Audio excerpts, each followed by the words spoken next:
नमस्कार दोस्तों। अभी मैं चैप्टर आपके लिए लेकर आया हूँ Indian politics recent trends and development. और क्वेश्चन है एनडीए गवर्नमेंट के बारे में डिस्कस करेंगे अभी। नेशनल डेमोक्रेटिक अलायंस, एनडीए की फुल फॉर्म है national democratic alliance. The consequent failure of United front. अभी जो पिछली वीडियो में हमने यूनाइटेड फ्रंट गवर्नमेंट के बारे में डिस्कस किया था। तो जब यूनाइटेड फ्रंट गवर्नमेंट फेल हो गई, जिसमें दो प्रधानमंत्री बने थे, एच.डी. देवगौड़ा और इंद्र कुमार गुजराल, और दोनों एक एक साल का ही टेन्योर निकाल पाए क्योंकि कांग्रेस ने विदड्रू कर दी सपोर्ट, जिसकी वजह से ये गवर्नमेंट नहीं चल पाई। 5 ईयर्स नहीं निकाल पाई यूनाइटेड फ्रंट। तो उसके बाद क्या हुआ कि नई election I, 12th general election. और 12th जनरल इलेक्शन जो है वो 1998 में हुई। 1998 में, याद रखना है। In the months of February March, जो फेबररी मार्च के महीने में ये इलेक्शन हुई थी। Again none of the political party could achieve the mark of majority. फिर से किसी भी पार्टी को मेजॉरिटी नहीं मिली इस बार। However, BJP and its allies emerged as the largest force with 253 seats. हाँ, बीजेपी और उसके सहयोगी दल जो थे वो 253 सीटें निकालने में कामयाब हो गए, जो नेशनल डेमोक्रेटिक अलायंस बना हुआ था। बीजेपी की अकेली इस पार्टी की सीटें थी 180 seats, while the remaining 73 seats were got by its allies. और 73 सीट्स इसके साथ जो कोलिशन बना था पार्टियों का, नेशनल डेमोक्रेटिक अलायंस एनडीए, और जो दूसरे इसके एलिस थी, जो इसकी सहयोगी दल थे, सहयोगी पार्टीज थी, उनकी 73 सीट्स थी। The Congress squared 141 seats. तो कांग्रेस की सीटें 141 आई थी इस बार आउट ऑफ 167 सीट्स।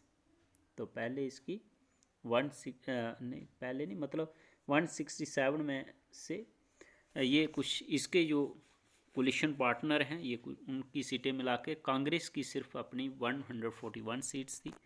तो यूनाइटेड फ्रंट जो पिछले 1996 से 97 तक और 97 से 98 तक जो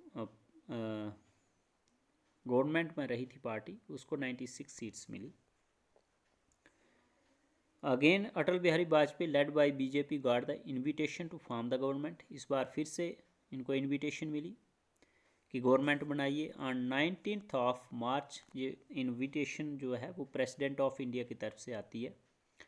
ऑन 19th ऑफ मार्च 1998, 19 मार्च 1998 को ये 13 पार्टी कोलिशन, जो 13 पार्टी का कोलिशन था, coalition government under the leadership of Atal Bihari Vajpayee was formed, बनाई गई। ये गवर्नमेंट बन गई, अटल बिहारी वाजपेयी प्रधानमंत्री बन गए। The 13th coalition partners of the government पर बीजेपी, इसमें मेन पार्टी थी BJP, Shiv Sena, Akali Dal, Lok Shakti party, Samata party, Biju Janata Dal, Haryana Vikas party, Trinamool Congress, Arunachal Congress, ये मेन पार्टीज थी।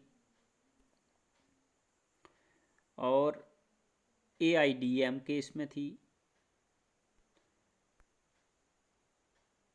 पटाली, मकाल, काची, तमिज़गा, राजीव कांग्रेस एट्सेट्रा। तो ये इसमें कुछ सहयोगी दलों के नाम हैं। This BJP lead government lasted for 1 year. तो ये पार्टी भी कितने साल तक चली? 1 साल तक। And this government lasted for 1 year and it fail by just 1 vote. सिर्फ एक वोट से ये सरकार गिर गई। व्हेन AIADMK, ऑल इंडिया अन्ना द्रविड़ा मुनेत्रा कज़गम, ये जयललिता जो लीडर थी तमिलनाडु की, उनकी पार्टी थी, pulled itself out of the coalition in April 1999। अप्रैल 1999 को इन्होंने सपोर्ट वापस ले ली, पार्टी के पास बहुमत खत्म हो गया, एक वोट से सरकार गिर गई, तो मेजॉरिटी नहीं रही। Fresh elections were called for the 13th Lok Sabha, और फिर से फ्रेश इलेक्शन जो है वो 13वीं लोकसभा के लिए हुई, विच वर हेल्ड इन सितंबर अक्टूबर 1999। फिर से सितंबर अक्टूबर में ये इलेक्शन हुई। BJP lead national democratic alliance, ये जो बीजेपी जिस नेशनल डेमोक्रेटिक अलायंस को लीड कर रही थी, ऑलमोस्ट 24 पार्टीज मर्ज्ड विक्टोरियस। तो फिर 24, पहले 13 पार्टियों का ये दल था, ये एक गठबंधन था, 13 पार्टियों का ये नेशनल डेमोक्रेटिक अलायंस था। अब 24 पार्टियाँ मिलकर इस गठबंधन को चला रही थी और जिन्होंने विक्ट्री हासिल की एंड फॉर्म्ड गवर्नमेंट, और गवर्नमेंट बनाई इन्होंने। Formed government at the central level. Atal Bihari Vajpayee was made the prime minister of India for the third time. तो तीसरी बार प्रधानमंत्री बने Atal Bihari Vajpayee. This was the first experience of BJP to run the coalition government. Coalition government को चलाने का BJP का ये पहला एक्सपीरियंस था for the full tenure of 5 years from 1999 to 2004।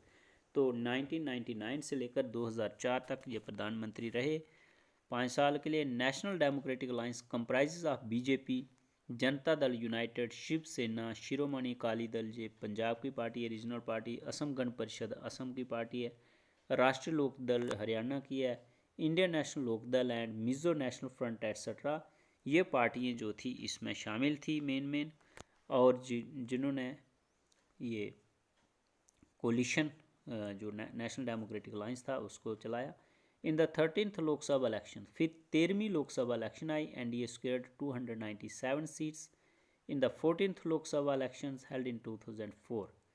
तो जो 14वीं लोकसभा इलेक्शन हुई 2004 में, NDA secured only 186 seats and lost power to Indian National Congress led UPA dispensation. तो फिर 14th लोकसभा में एनडीए की गवर्नमेंट चली गई और इंडियन नेशनल कांग्रेस की फिर से आ गई UPA. In the 15th Lok Sabha election NDA could get only 159 seats and gain could not form the government, और अगेन ये गवर्नमेंट नहीं बना सकी at centre. However NDA again made it's presence felt in the 16th Lok Sabha election. फिर जब 14वीं Lok Sabha election हुई, 14वीं और 15वीं Lok Sabha election में प्रधानमंत्री रहे डॉक्टर मनमोहन सिंह जी, और 16वीं लोकसभा इलेक्शन हुई 2014 में, 2014 में अगेन जो है एनडीए स्क्वायर्ड 336 सीट्स, तो 336 सीटों से फिर से ये पार्टी पावर में आ गई 10 साल के बाद, विद बीजेपी गेटिंग 282 सीट्स, जिसमें बीजेपी की 282 सीटें थी, अकेली भी मेजॉरिटी में थी ये party. Seats to its credit, BJP led NDA government again form the government, और बीजेपी एनडीए गवर्नमेंट बीजेपी की ये इन्होंने अगेन गवर्नमेंट बनाई under the leadership of Narendra Modi. और फिर 2019 में फिर से 17th लोकसभा इलेक्शंस हुई हैं और जिसमें फिर से ये पार्टी कामयाब रही है, और इस वक्त मौजूदा जो है वो नरेंद्र दामोदर दास मोदी जी प्रधानमंत्री हैं। पॉलिसीज़ ऑफ एनडीए की पॉलिसीज़ क्या रही हैं? In the year of 1999, BJP-led NDA coalition has issued some basic policies and programs of NDA. तो 1999 में इन्होंने बीजेपी ने एनडीए कोलिशन में कुछ इशू और कुछ बेसिक पॉलिसीज जो है प्रोग्राम बनाए थे। तो मोस्ट प्रोमिनेंट उनमें से कुछ प्रमुख हैं। फर्स्ट है, NDA wants to eradicate poverty and unemployment from the Indian society. NDA जो है वो इरेडिकेट मतलब दूर करना चाहती है गरीबी और अनएम्प्लॉयमेंट को इंडियन समाज से, इंडियन सोसाइटी से। Second, it favours comprehensive administrative reforms. ये कम्प्रीहेंसिव एडमिनिस्ट्रेटिव रिफॉर्म, एडमिनिस्ट्रेशन में भी मतलब बड़े रूप में एडमिनिस्ट्रेशन में, प्रशासन में रिफॉर्म्स लाना चाहती है, including the institutions of police, judiciary, elections and civil services. Third, इनके प्रोग्राम में आता था, NDA framed many special welfare programmes for the weaker sections of society and minorities. Weaker sections होगी जो कमज़ोर सेक्शंस हैं, और माइनॉरिटीज़ होते हैं जो कम तादाद में लोग होते हैं। फोर्थ है NDA supports the fast economic development of India. NDA support करती है तेज़ इकोनॉमिक डेवलपमेंट ऑफ इंडिया में थ्रू मैनी इनिशिएटिव्स लाइक स्वदेशी एंड मेक इन इंडिया, ये इनके प्रोग्राम और पॉलिसीज़ होती हैं।